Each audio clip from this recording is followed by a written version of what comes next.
My name is Ryan Sprague. When I was 12 years old, my father and I stared up into the night skies, and we saw something extraordinary staring back.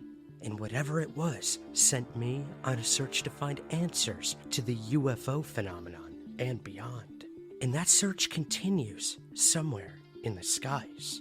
Coming to you from Spectre Vision Radio, the Somewhere in the Skies podcast features conversations, interviews, and roundtable discussions with scientists, scholars, historians, pop culture figures, and prominent UFO researchers.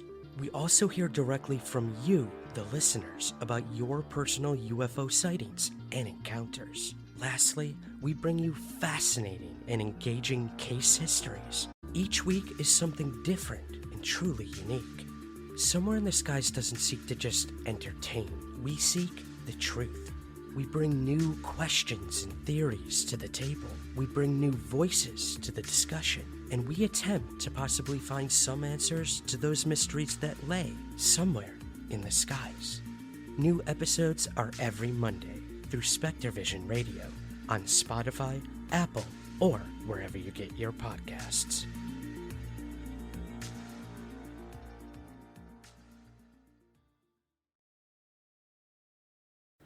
The following podcast contains coarse language and subject matter that people might find disturbing. Listener discretion is advised.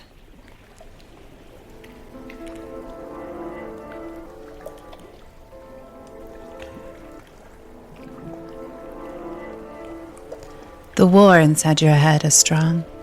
It pulls you to the left and to the right, to the light and to the dark. You feel as though the ground beneath you will crumble, and the air is too thick to fly. But the voices in your head keep calling, and you're just not sure why. You scream to drown them out. You've tried so many times, but nothing you do invites the silence. And eventually, you must surrender.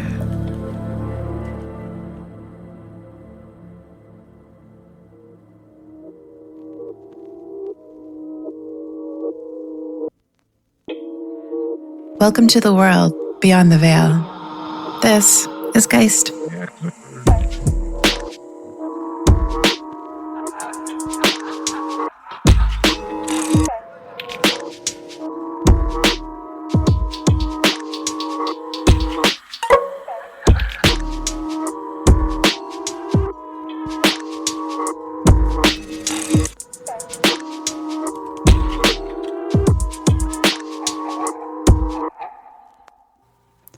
Susan is a messenger.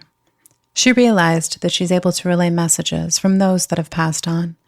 And although modest about her skill, she's been able to ease broken hearts, fearful minds, and restless spirits.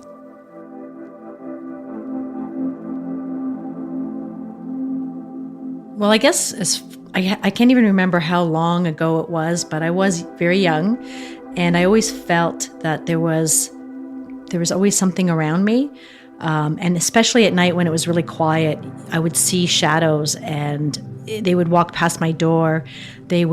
Somebody would come to the bottom of my bed, that kind of thing. And when you're little, you don't really know what it is. You just kind of feel a little bit frightened in a way. I was a proponent of Halloween. It's one of my favorite days, and I don't think there's been a Halloween that I haven't dressed up as a witch. So that's kind of ironic, I think.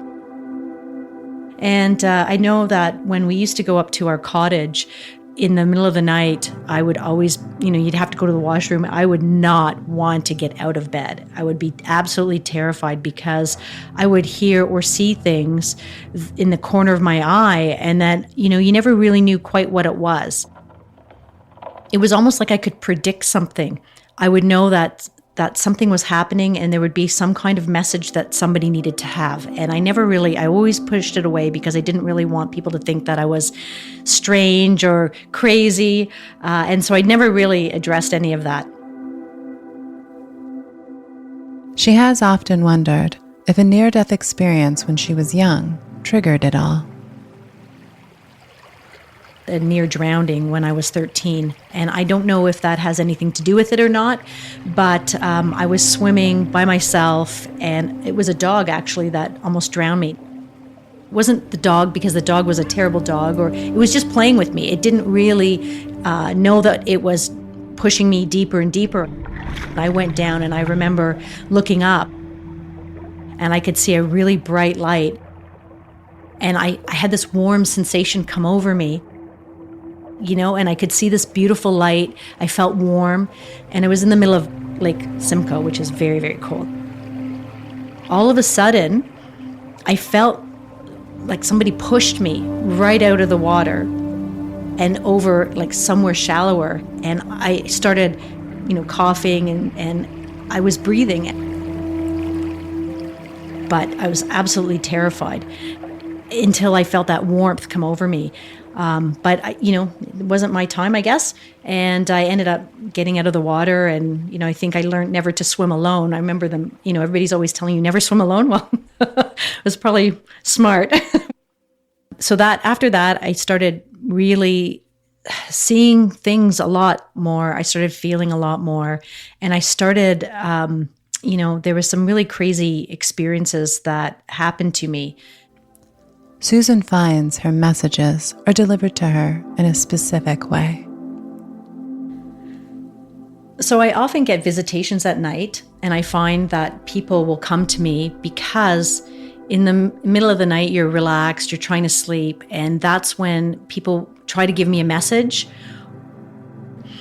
And I don't know when I'm going to get a message. I don't know who it's going to be about. And often people will ask me, well, do you see when I'm going to die? Do you see, did my mom come to you? Did this person come to you? I'm like, it's random. I can't make it happen. It's not going to happen. It will just be, it's hard to say how these things connect. And often these things happen in 2 weeks. For 2 weeks, I get the stronger and more information, and it just keeps happening until I finally gave the message. And then this time around 3 and 3:30, I would always wake up, and there's always something that happens, whether it's something turns on or I feel that somebody is touching me or something like that. There's always something that's happened, so I don't sleep very well. She did get some insight as to where her gift may have originated. But when my mom was really sick with cancer, I was around 18, and she had terminal cancer. It was what I guess they would call stage 4. She was very sick, and so I was sleeping in the bed with her downstairs, and I had never slept in that room before. But in this house, I remember sleeping in the bed with my mom, and about 11 o'clock at night, somebody like almost standing over me, and then the sheet was turned down. It's not just it felt like the sheet turned down, it actually turned down. I was so scared because I thought somebody was standing there. They were going to yank me out of bed or something. And it wasn't that at all. It was just a very gentle and kind of nice little turn down the bed. So in the morning, I said to my Mom, the weirdest thing happened to me. It was like somebody turned the bed down. The sheet turned down. And she said, oh yeah, that's just the chambermaid. She comes around 11 o'clock every night. That was the first time when I was 18 that my mom ever said anything about like knowing about spirits.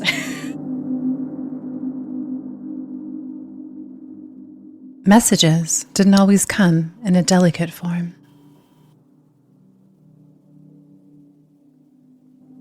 The first time that I stayed over with my now husband, so I'm trying to sleep in his house, and all of a sudden I had this feeling that this shadow person was over top of me, but it was very angry, and I couldn't understand what was going on. So I was really kind of fearful. I was very afraid. I've never slept in his house before. So what I did was I woke him up, turned all the lights on, and I explained to him that you cannot go to sleep until I've fallen asleep first, or otherwise I'm going home. I can't sleep here because you're going to call me crazy, but there's something in your room that is not happy. When we woke up, he was like, what was that about? And I said, I have a message for you from the man who used to own the house. And he said to me, well, there wasn't a man who owned the house. I bought them off of this couple. They had kids. And I said, no, must have been the guy before them. He doesn't like how you've staged your bedroom. And he said to me, what are you talking about? And I said, he doesn't like your bed against the window. He wants you to move the bed over here. And he wants to sit by the window like he always did in the morning. And I said, I don't know if you've ever smelled toast or tea, but that's what he would have in the bedroom. He looked at me like I was crazy, but he, good to his word, he moved the bed around. And after that, I never had a problem. I never had anybody come to me again. That was what he wanted to say to me. It was just a crazy little message. He just didn't simply like the way he had the furniture. The kind of thing that often happens to me, I'll get a message and I just don't really understand it because I don't really know somebody, or I don't, I might not know somebody that they know, and it doesn't make sense to me. Some messages are those of much needed closure. Messages of love. My son was playing hockey, and we had this phenomenal coach. He was a fabulous coach. I didn't really know a lot about him other than, he was married. He had a son and a daughter. We'd all go over to his house. He'd have people over, and there was always this nagging feeling that somebody was there with a message. And I just didn't understand it because it was very strange to me. It was about a diary. She kept telling me when I would try to sleep at night that she needed me to tell him about this diary.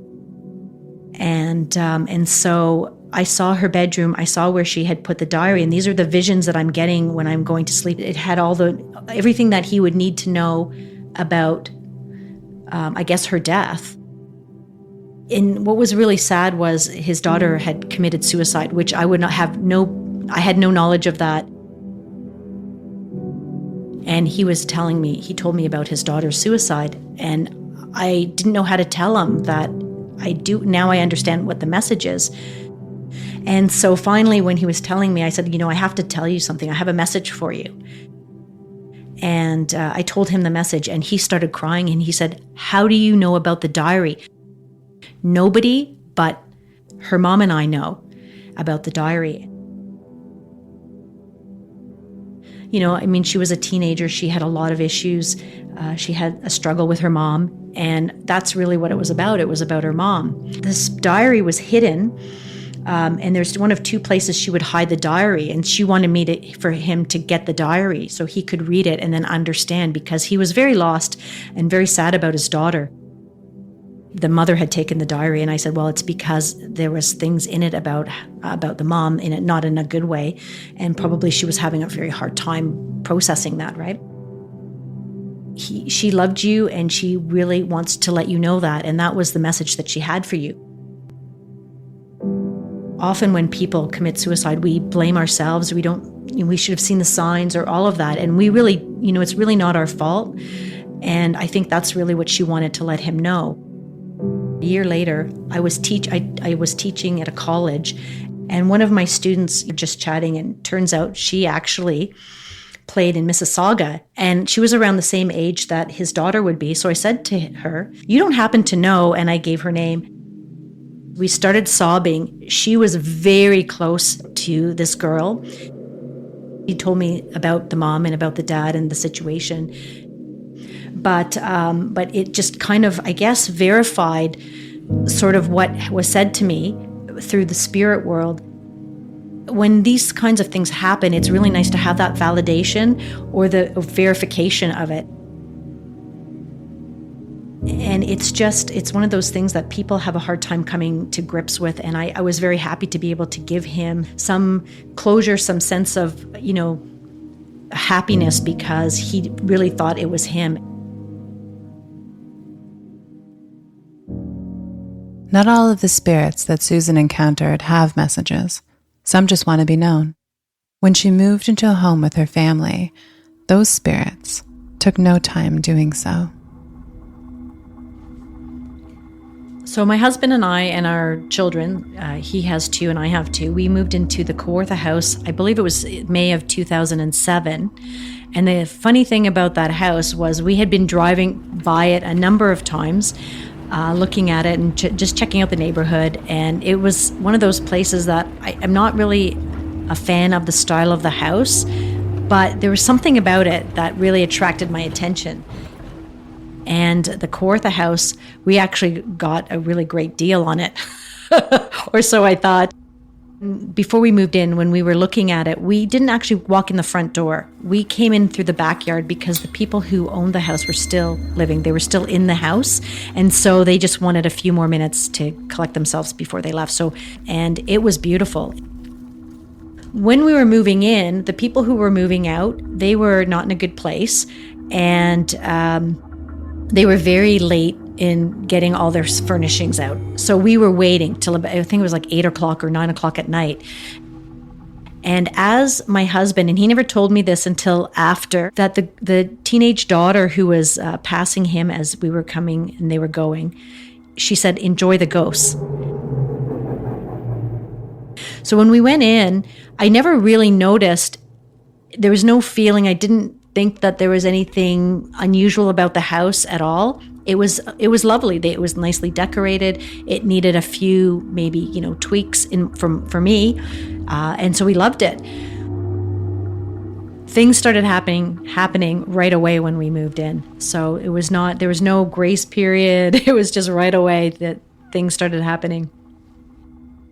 Well, lights flickered, and we would think something like keys would be moved, or just little weird little toys or things like that. And this, with 4 kids in the house, you don't really think anything of it. But when they're not always there and they're still happening, you just kind of go, "Oh, that's kind of strange." These weird things turned into fear when entering the basement. It's the feeling. There's a feeling you get that it's kind of a heaviness, that there's something there or somebody there, and you feel somebody watching you or following you in the house. It's kind of unnerving, I think, even though I know that I see things and I hear things and I get messages. It still freaks me out, actually. So the presence in the basement, it wasn't very pleasant. It was very heavy, very angry. I felt very afraid of it. It was not of this earth, what I saw. It was a dark shadow. It was a dark shadow in the corner, the very far corner of the house. And I could feel red eyes. Now, did I see them? I'm not sure. It could have been in my mind, but I felt like red eyes were staring at me, and it didn't feel human. But it was a very uncomfortable feeling. I guess it was the back corner where the furnace was, and it was like a workshop, and so it was kind of dirty and desolate. There was also kind of like wood bars across the window, so it made it even more ominous. So it was really dark and creepy. We were in the house about a month, and we were sitting in the family room watching TV, and we were talking about ice cream, which I had just bought. So we had ice cream in the freezer, which was down in the basement. And I said to him, "Oh, why don't you go get us some ice cream?" And he said, "No, why don't you go get it?" So we're going back and forth like that. At some point, I looked at him because he was saying it in a weird way, and I said, "Oh, so you know about the downstairs basement and that creepy feeling in the back corner with the red eyes staring at you?" And he looked at me and he said, "Oh yeah." Susan had a psychic come in on multiple occasions to assist her with the happenings. So that's basically how I dealt with it, because I did have a psychic come, and she tried to move the presence on. So I remember going down there, and as I turned to walk away, I could feel it right on my back. And I said to her, "You know what? I think you need to stop, because I think that it's just better if we leave it alone and allow it to coexist with us." And it was very much attached to the land, found, I guess, solace in the corner of our creepy basement. So they left it alone and the red eyes remained in the house, contained in its creepy corner of the basement, unless someone wanted ice cream. Now, they did try and renovate and brighten the area, but the feeling of the eyes never did leave. After being in the house for a while, things slowly began to reveal themselves. Having 4 kids would account for a lot of activity, but they weren't the only things that were active. I did feel that when I was in the kitchen or when I was upstairs, I would see things like shadows going out the front door. And I would always think, maybe the kids went out the front door, or my husband went out the front door. And then I started realizing it wasn't them, it was something else. It was almost like there was people going through the house from the spirit world. So I did a little recon on the area and what the area was about and who lived in the area and if anybody had died in the house and that kind of thing. And of course, there's a few neighbors who had been there forever, and they're like, "Oh no, nobody ever died in your house." What I discovered, I should say, or unearthed, was that the land we were on was First Nations land, like most land is, right? And there was probably a natural path where with First Nations people, they were very, they would move from one location to another, depending on the season, depending on where the food was and that kind of thing. And when the settlers came, they started moving the First Nations people, like they started carving out areas for them to live. When people were being colonized, when settlers were coming into Canada, they were bringing different diseases and that kind of thing, basically giving these diseases to the First Nations people. And of course, it really depleted the numbers just because of the illnesses that the First Nations people would get. And in covering that, it makes sense that there was, there was probably a lot of fear and sadness and a lot of things that were not really right. And so that's really the land that we were living on. Our house, apparently when I brought a psychic in, she said there's people here who are from that time who have not crossed over, have not leaving. But one night, someone wandered from this well-traveled path. So one night when I was sleeping, again, it was probably about 3 a.m. I saw, I thought was my son in the doorway of our bedroom. Hayden, we thought was at the front, was at the doorway. And then I saw him walk across the foot, towards my side. And he walked over and I moved over to let him get in. And then there was no Hayden. My son wasn't there. And I thought, where did he go? I got up and I walked to his bedroom and he was sound asleep. There was no question that it wasn't him because he was sound asleep and he doesn't fall asleep that quickly. The next morning when I woke up and we were getting coffee, my husband asked me, he said, "Oh, what time did Hayden come into the bedroom last night to sleep with us?" And I said, and I looked at him and I said, "It wasn't Hayden. It's the other little boy who's in the house, the one that's not of this world." And my husband looked at me and he went, "Oh." And you know what? I think my son Hayden also saw him because he would hear footsteps coming into his room. He would ask me, "Well, Mom, I thought you came into the room last night, but I didn't see you. Were you in my room?" And just things like that. There was often times we would see or feel the presence of a little boy, and not often did you get a glimpse of him.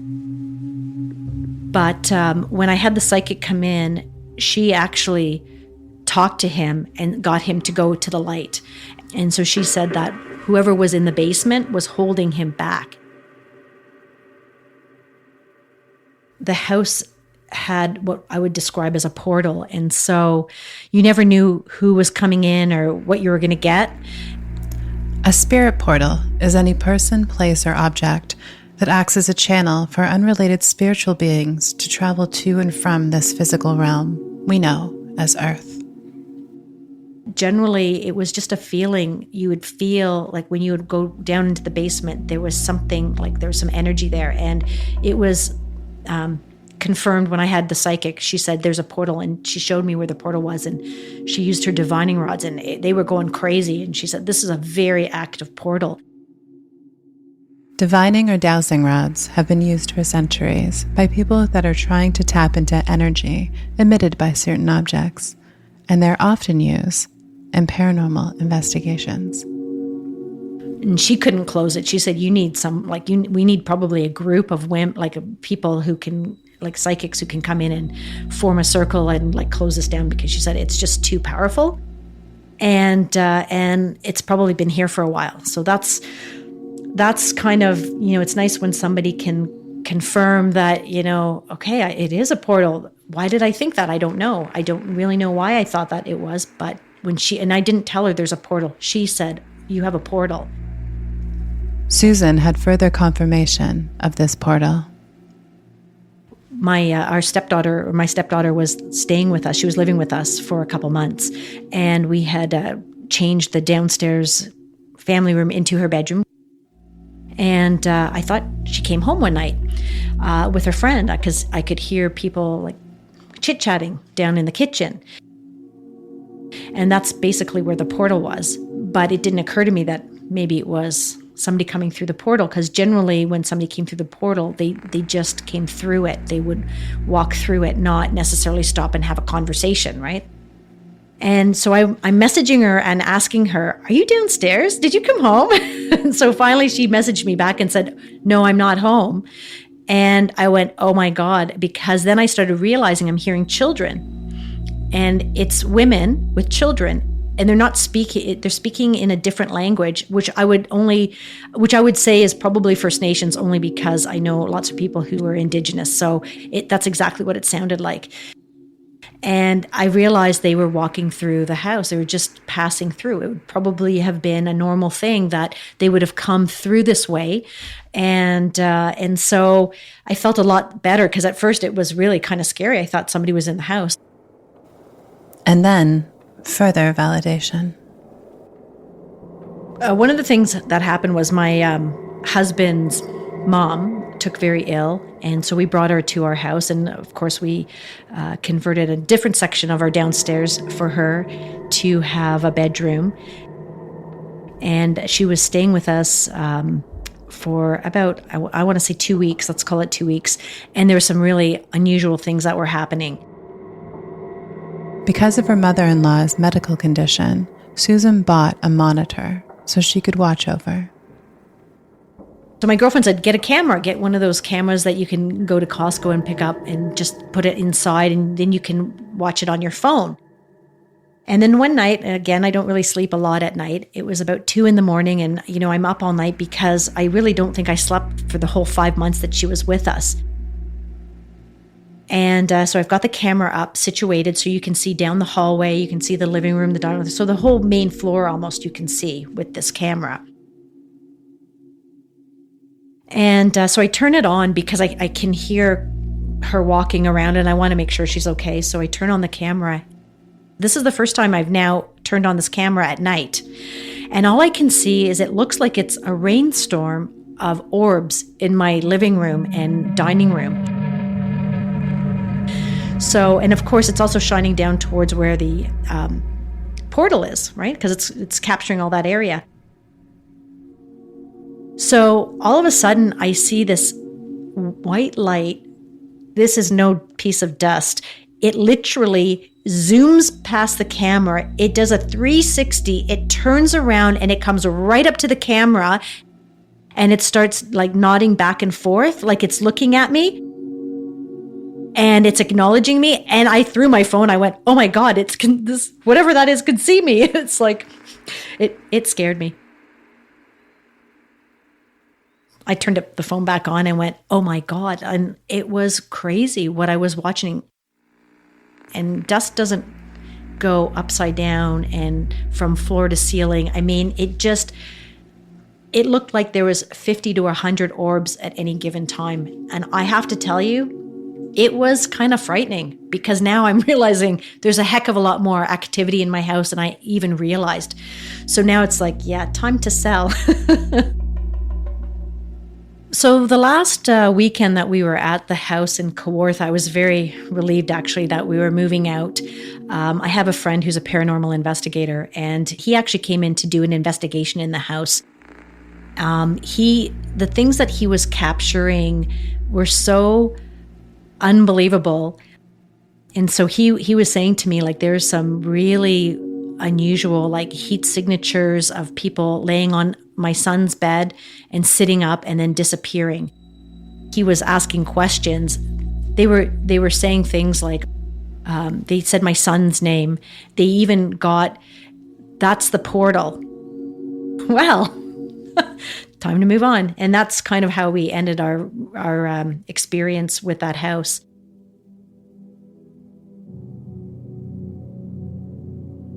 It's just that connectivity and genetics that I guess, like, we have it in our history and in our genes or whatever, and so often my relatives have told me that they also are a bit psychic as well. So, I'm very sensitive to what's happening, and often I can even feel what people are feeling, and I kind of say the right things at the right times for people, and it's very important, I think, for us to be connected, especially now with COVID and how people have been so, torn away from being connected and having a connectivity to somebody. So, and I was really happy to say that the house we moved into is so quiet, except today, and the light seems to be flickering, probably because my mom's here. And that's the kind of experience that I get when I'm saying something or I'm doing something and somebody wants my attention. They will do something like touch my hair or turn a light on or off. Well, I'm just sitting and watching it, so I believe you.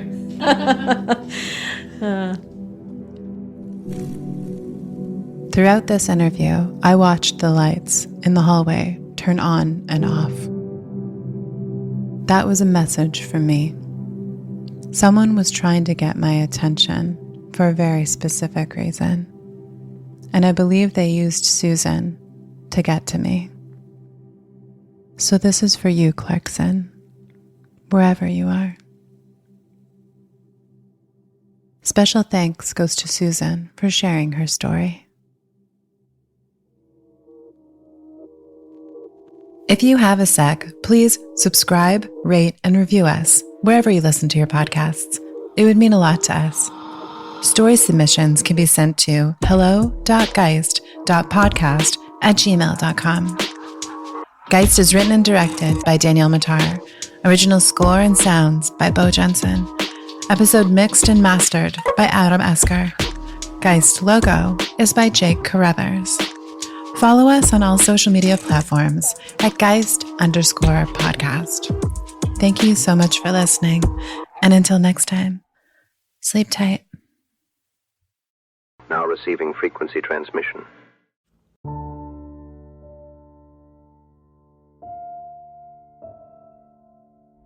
How do we know what's real?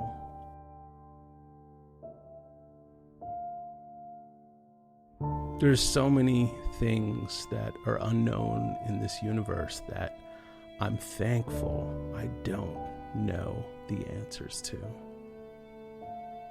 In many ways, I feel like the unknown is a gift. It allows us to imagine what could be. And sometimes imagining what could be is actually greater than staring right at what is.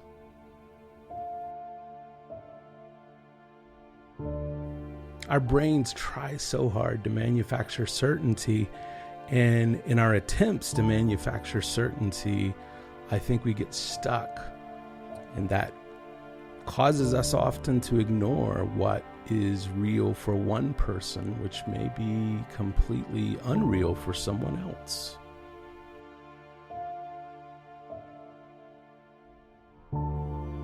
So how do we know what's real? We don't. Not knowing what is real allows us to peer more deeply into what could be. And that is a gift in and of itself.